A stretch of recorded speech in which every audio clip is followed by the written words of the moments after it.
ఇది ఓటేసి కాకరకాయ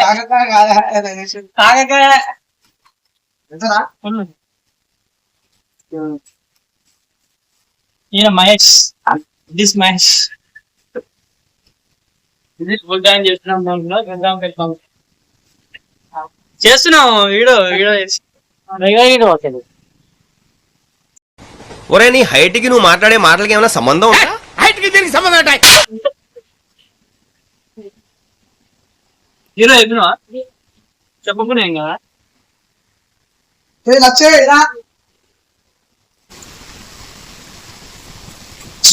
మన బండి ఫుల్ అయితే అయిపోయింది.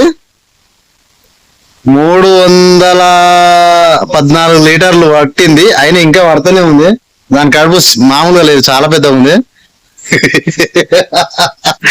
చూడండి, ఇప్పుడైతే ఇక్కడ 315 లీటర్లు పోసినాం.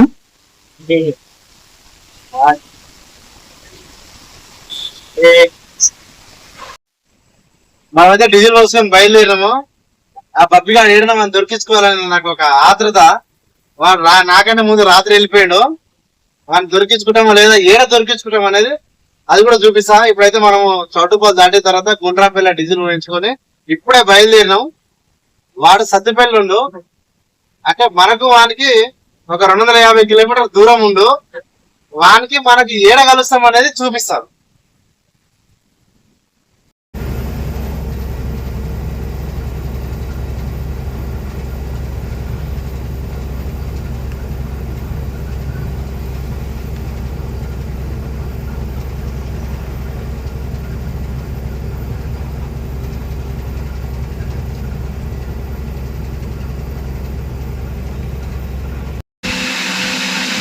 బబ్బిగాడు అయితే శ్రీకాకుళం దాటిన తర్వాత దొరికిండు.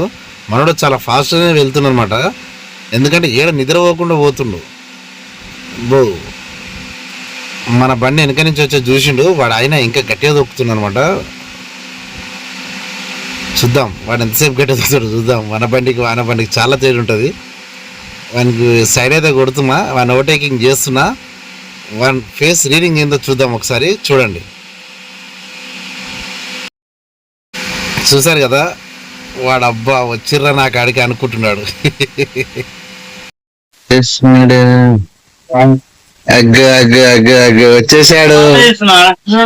వచ్చేసాడు దొరికేశాడు. మన 16 టైర్లో అయితే లిక్విడ్ పర్సెంటేజ్ తక్కువ ఉంది, అంటే యాడ్ బ్లూ అనమాట. ఇది వేయకపోతే బండి ఫ్రీగా పోదు అండ్ మైలేజ్ రాదు. అందుకని ఒక బకెట్ తక్కువ ఉంది కాబట్టి ఇప్పుడు ఇలా బకెట్ తీసుకొని పోస్తున్నాము. ఇది ఫుల్ ట్యాంక్ అయిపోతుంది అనమాట.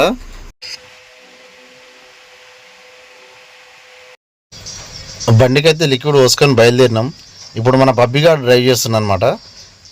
అయితే వాడు చాలా సీరియస్గా డ్రైవ్ చేస్తున్నాడు. చూడండి ఒకసారి వాని ఫేస్ చూడండి ఎంత సీరియస్గా ఉందో. వాడు ఇటు చూడరా అన్న కూడా చూడట్లే, సీరియస్గా ఇటు చూస్తాడు.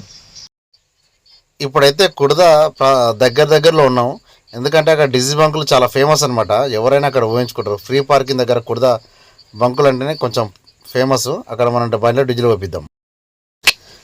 కుడద డీజిల్ బంకులోకి అయితే వచ్చేసినాం.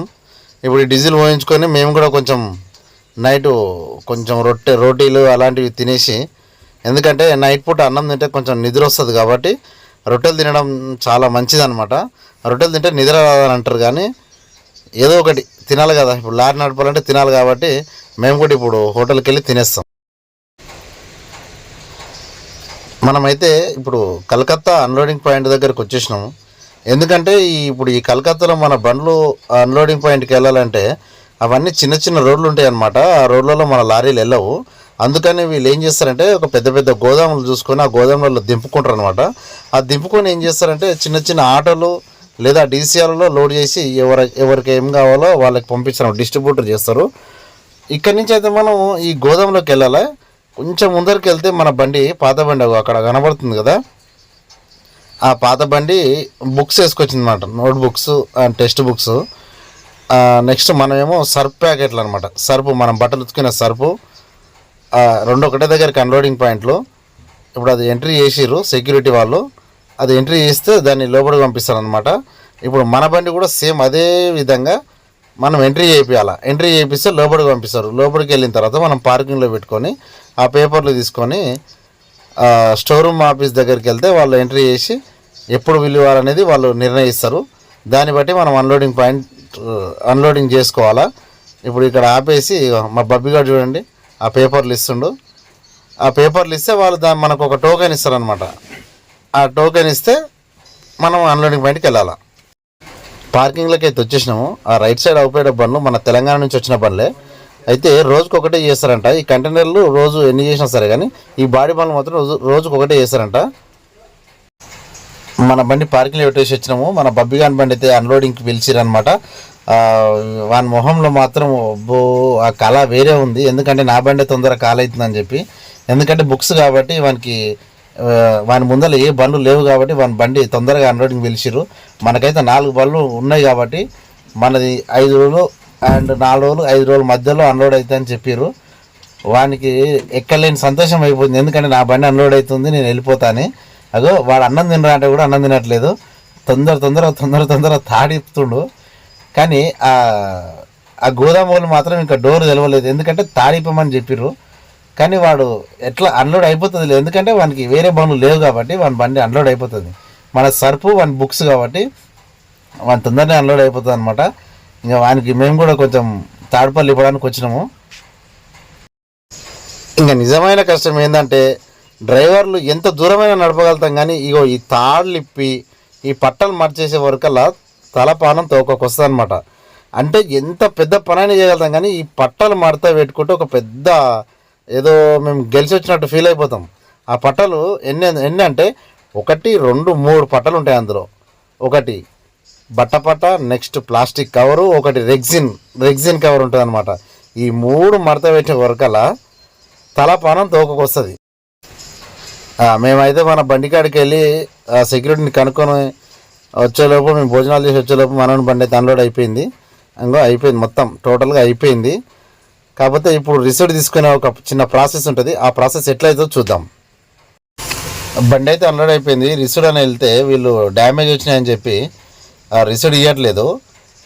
అయితే ఇప్పుడు మనము ఒక 1500 కిలోమీటర్ నుంచి వచ్చేటప్పుడు తాడు గట్టిగా కట్టుకొని వస్తాం కాబట్టి ఆ తాడచ్చులు ఆ కాటన్ బాక్స్ మీద పడ్డందుకు ఏమైనా డ్యామేజ్ అయినాయా అని వాళ్ళు ఇప్పి మరీ చెక్ చేస్తుర్రు.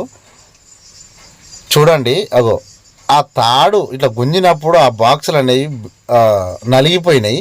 ఆ నలిగిపోయిన దాన్ని కూడా డ్యామేజ్ కింద మాకు డ్యామేజ్ అని రాసిస్తామని చెప్తే అది ఎంతవరకు కరెక్ట్ అనేది నాకు అర్థం కాలేదు.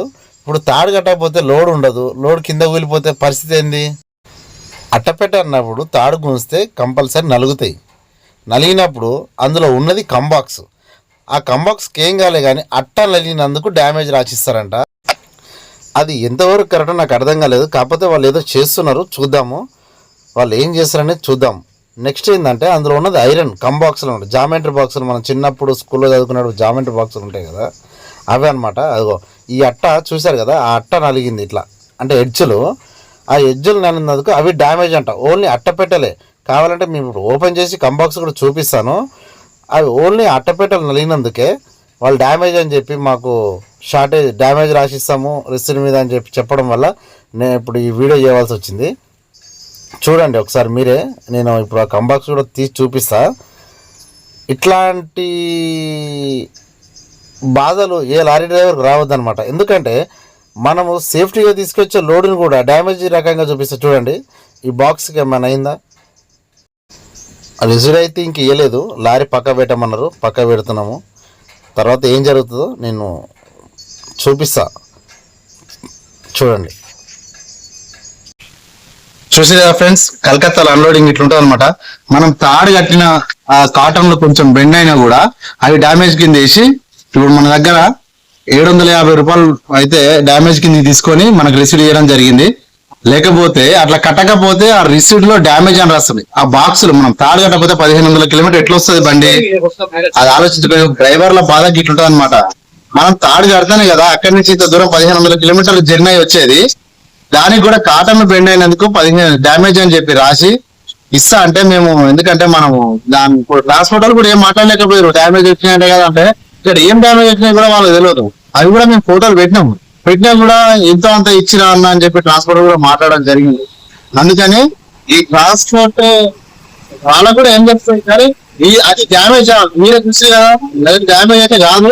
లోపల అవి కంబాక్స్ బాక్స్ అవైతే డ్యామేజ్ కాదు, అట్లా ఉంటుంది అనమాట.